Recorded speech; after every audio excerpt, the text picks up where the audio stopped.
This project was entitled Découpe, as a blanking of ultra-high precision, and the academic actors come from the tribology, functionalization, and characterization of surfaces theme of the Applied Mechanics Department of the Femto-Este Institute. And the industrial partner is the Skoder company, located in Pirée, very close to Besançon. This company is specialized in the fine blanking of thick part. You can see on this map that we are very close geographically. It's easy. First of all, let's recall what the fine blanking process is. In a conventional blanking operation, a more or less important clearance is needed between the punch and the die in order to succeed in shearing the material. This results in the cut surface having a number of defects and not being perpendicular to the free surfaces of the workpiece. Fine blanking uses a blank holder to hold the workpiece against the die during all the operation, and the clearances can then be much smaller, about 10 micrometers, and the sheared surface much smoother. But getting a perfect cut area is not so easy. Here is a type of part on which we have focused our study, and more especially the hole, this shape. Oh, sorry. Well, you can see the punch corresponding, bottom view and side view. Generally speaking, in a fine blanking process, the cut area has 4 particular areas.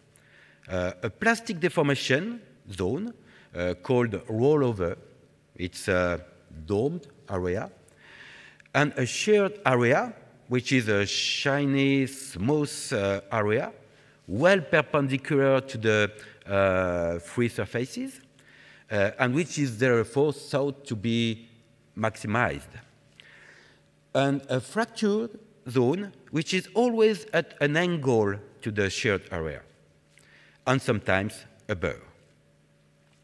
Of course, the quality of cutting is governed by the size of sheared surface. And the question is, what are the main influencing parameters which govern the size of this shear surface? So, the 2 important aspects of this project concern, we see previously, the quality of the blanking, and also the increase in the life of the tools. I'm going to give you a brief description of the methodology followed, especially for the second case, the quality of the blanking, which uses both experimental and numerical tools.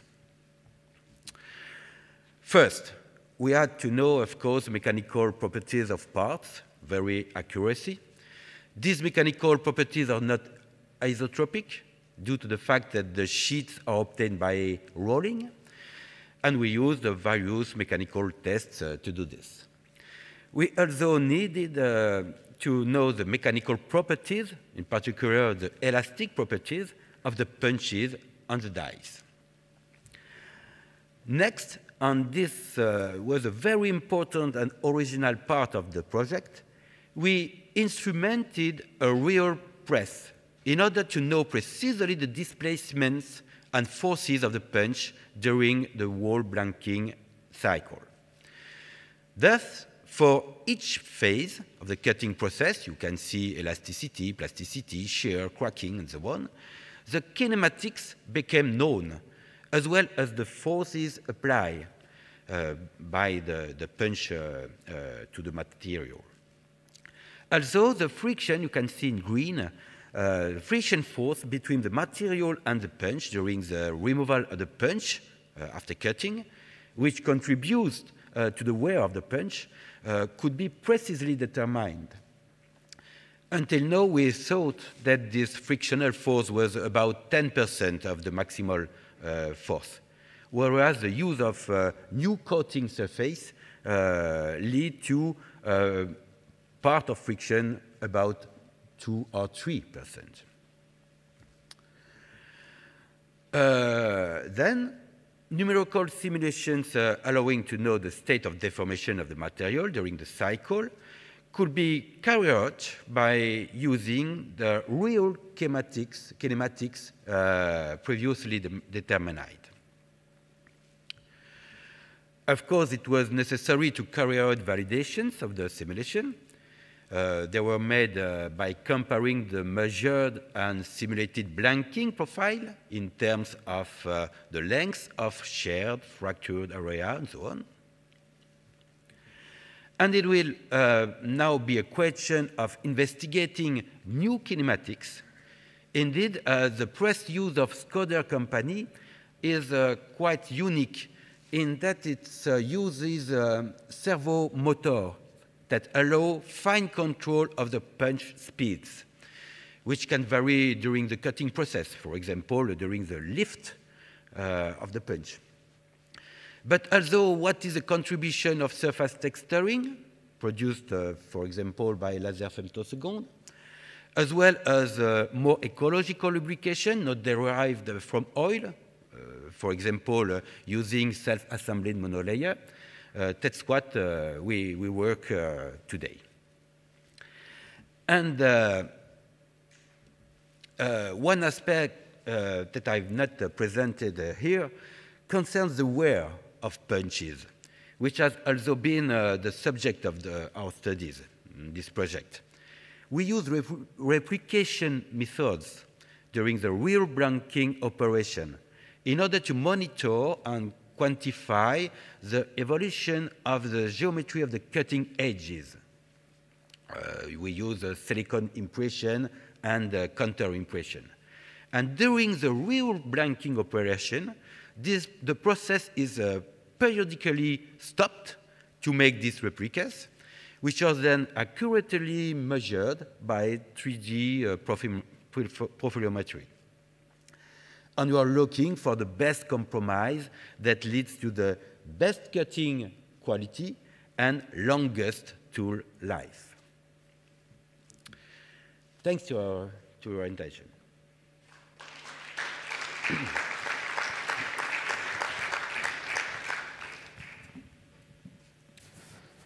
So in fact, you save time.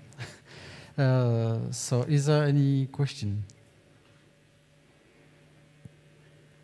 Please. Can you comment on the quality of the cutting edge that you achieve in this way compared to laser cutting? Today, we have no comparison between punches nanotextured and no nanotextured. But it's your question, the texturation of the punch? No, it's okay. Here is, of course, mechanical cutting. There is no fusion of the material here. And I suppose that the frequency to obtain parts is quick with mechanical press. It's possible to mix cutting, deep drawing, welding. It's a whole operation included in the press. And maybe it's easier to use mechanical cutting than laser. But point of view, the quality of the cut surface, I suppose that laser leads to very good quality. Maybe one way to respond to this question is also to comment what is ultra-high precision for you in terms of dimension. Yes. Very often we can use fine blanking when sheets are very thin. Here I talk about thick sheet because the sheet has about 4 or 5 millimeters. And it's difficult to have the cut surface very perpendicular to the free surface.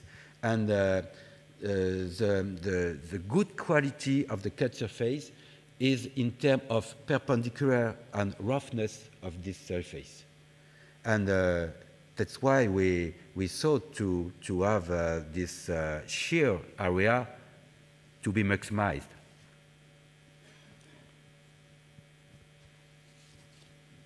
So we have time for one more question. Okay, if not, we can thank you again.